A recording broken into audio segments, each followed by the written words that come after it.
परमात्मा जिनका हम स्वरूप देख रहे हैं इतना नादान नहीं है। हमारे परिवार के लोग अभी तक भी अपने रहबर का मान नहीं कर सकते, उनके सम्मान में सर नहीं झुका सकते, लेकिन इनके अलावा जितने भी होरदार हैं वहां लेटकर भी चले जाएंगे, मत्था खूब रगड़ेंगे। अगर हम दूर से ही ऐसे कर लेंगे होगा काम, तो गुरु महाराज भी वही बट्टे कर देंगे। इस चीज को ध्यान रखें। अब आप सारे पढ़े लिखे बुद्धिजीवी हैं, मैं आपसे पूछना चाहता हूं, आपने सबने हिसाब लगाना। एक किसान था, किसान के पास 19 ऊंट थे और 3 उसके पास में बेटे थे। तो किसान ने मरने से पहले वसीयत लिखा कि मेरी जो प्रॉपर्टी है वो मेरे तीनों बेटों में बांट दी जाए, और उसने हिस्सा भी बता दिया। बड़े बेटे को आधा हिस्सा मिलना चाहिए, मझले बेटे को चौथाई हिस्सा मिलना चाहिए, और सबसे छोटे बेटे को 5वां हिस्सा मिलना चाहिए,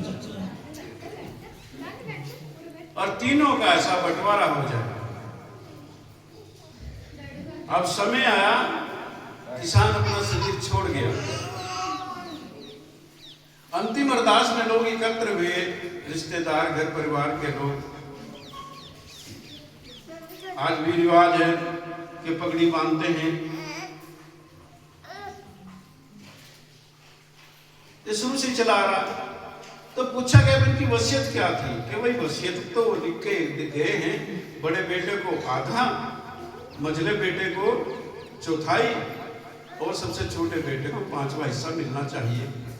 अब प्रॉपर्टी में क्या छोड़ गया? 19 ऊंट।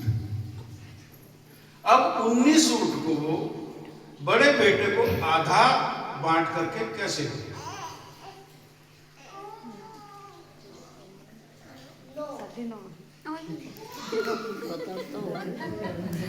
काटना मारना तो है नहीं किसी को।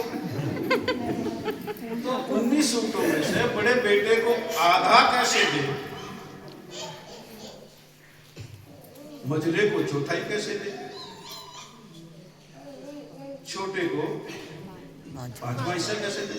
सब लोग हैरान।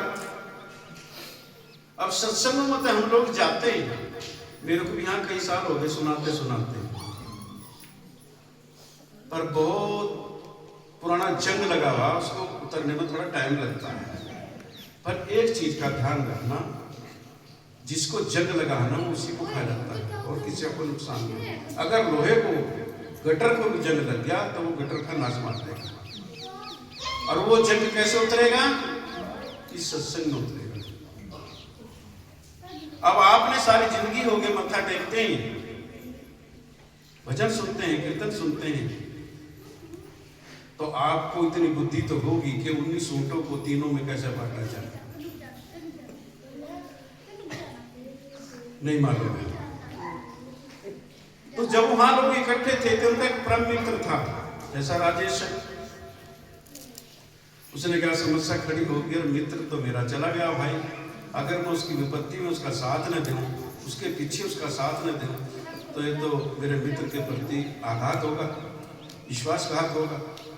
तो मौका तो अब है कि मैं अपने मित्र की मदद करूं। तो उसके पास एक ऊंट था, उसने वो ऊंट उसको दे दिया। कहता भाई मेरे वाला भी मिला लो, चलो कम से कम फैसला तो हो जाएगा। कहता ठीक है। कितने होंगे? 20 हो। तो बांटने का जब नंबर आया, बड़े वाले बेटे को कितने आए हिस्से में? 10, क्योंकि आधा था ना, 10 हिस्से में आए। और मझले वाले का चौथाई था, उसके हिस्से में कितने आए? 5। और जो तीसरा था उसका 5वां हिस्सा बनता था, तो 20 का 5वां हिस्सा कितना बना? 4। तो जोड़ के देखो 10 और 5 15 और 4 19 ऊंट बट गए। मित्र ने कहा मेरे वाला मुझे दे दो।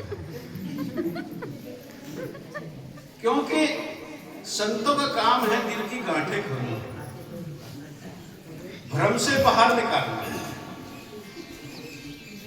अब वो 19 क्या है मैं आपको बताऊं। आध्यात्मिक तल पे अगर सोचा जाए 19 क्या है, 5 तत्वों का शरीर, 5 ज्ञान इंद्रियां, कान है, आंख है, चमड़ी है, मुंह है, नाक है, और 5 कर्म इंद्रियां, हाथ पैर, लिंग वस्त्र और मुख। कितने हो गए? 5 और 5 ज्ञान इंद्रिया, 5 कर्म इंद्रियां और 5 तत्व का शरीर। कितने हो गए?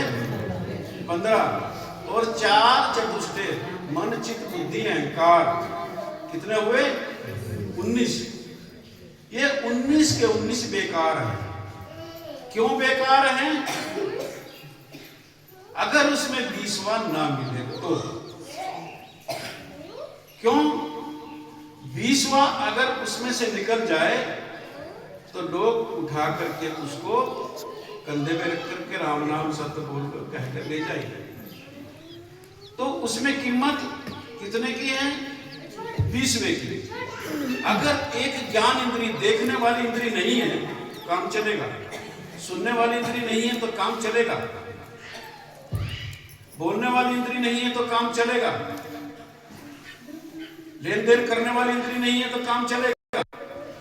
चलने वाली इंद्री नहीं है तो काम चल जाएगा।